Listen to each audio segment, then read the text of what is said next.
Gotický kostolík, ktorý vám teraz ukážeme, je jedným z posledných príkladov typickej šarišskej sakrálnej architektúry. Pred vyše 20 rokmi to bola len ruina a málo kto tušil, že ide o vzácnu pamiatku. Dnes je pýchou obce, a to len zásluhou miestneho rodáka. Rozhodol sa vzácne dedičstvo našich predkov vrátiť späť do života.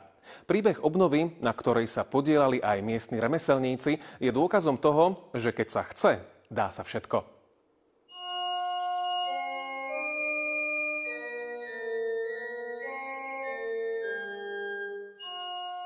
Ja som sa narodil v tejto obci a ako chlapec som zažil rozpad tohoto kostola. Po vojne sa Šindliarčania dohodli, že si postavia nový kostol. Ten sa postavil a uviedol do prevádzky v roku 1953. Keďže boli obyvatelia chudobní, tak zobrali z tohoto kostola plech, zobrali z tohoto kostola zvony a keď zobrali plech, dali tam obyčajné dosky a vlastne prestali sa o ten kostol starať.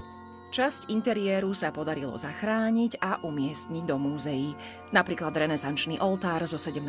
storočia a Madonu s Ježiškom previezli ešte za minulého režimu do Košíc. Najvzácnejšia pamiatka podľa mňa, ktorá tu bola, mimo oltára a Panny Márie, bol tu orgán s drevenými pišťalami. A taký orgán od takých pamätníkov som sa dozvedel, že bol iba v Čechách za bývalej republiky, v Českom Krumlove. Tento chlapci rozobrali na pišťalky a vlastne sa úplne znehodnotil. Opustený kostol nakoniec prišiel aj o drevenú väžu a začal zarastať burinou. Až v jednu sobotu, písal sa rok 1997, zavítal do Šindliara Američan so slovenskou krvou. Prišiel hľadať korene svojich predkov. No a ja som mu nevedel, čo ukázať. Naozaj, nevedel som, či mám ísť na cintorín, tak som si spomenul, že poďme sa pozrieť do kostola. Tu vaši prarodičia boli určite pokrstení, možno aj zosobášení. Že to bolo jediné také centrum, kde som mohol mu vlastne tie korene ukázať.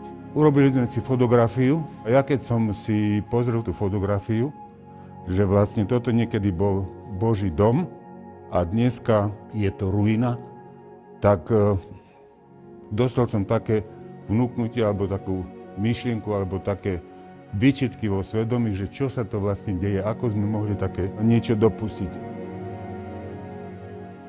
Rozhodol sa, že kostolu vráti život. V tom období šéfoval stavebnej firme a tak si vedel poradiť. Oslovil starostu i vtedajšieho miestneho farára.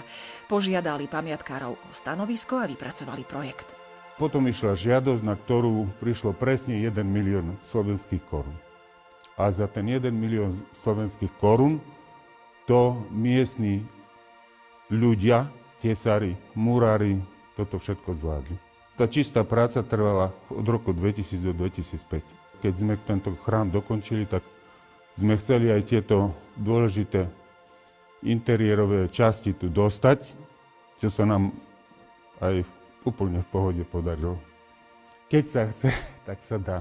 Náš pán arcibiskup hovorí, že co to Košic, keď sa chce. A čo to robiť, keď sa chce.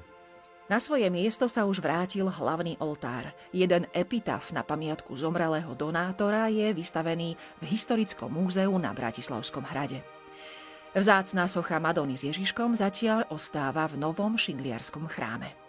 To je asi najcennejšia vec zo starého kostola. Podľa pamiatkárov bola vyhotovená niekedy v roku 1400.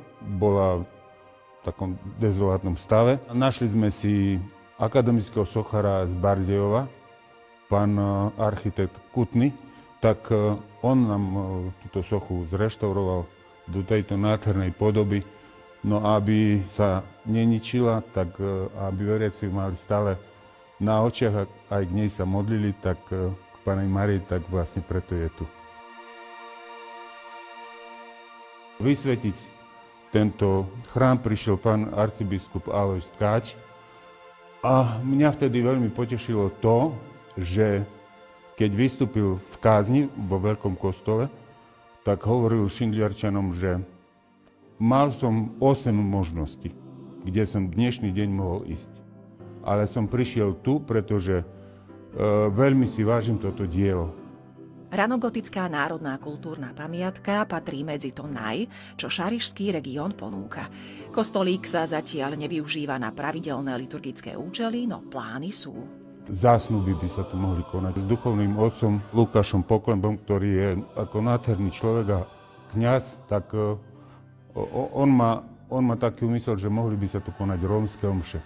To, že po obnove vyzerá autenticky takmer ako v 14. storočí, je najmä vďaka iniciatíve a odhodlaniu pána Tkáčika, hoci on to vidí inak. Keďže som bol vtedy človekom, ktorý nemal tu žiadne kompetencie, tak vlastne ani si nejaké zásluhy nepripisujem. Ale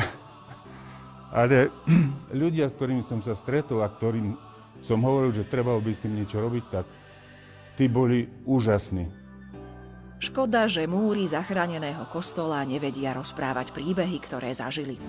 Možno by s úľavou len zašepkali, každý deň stretnúť človeka, to stačí.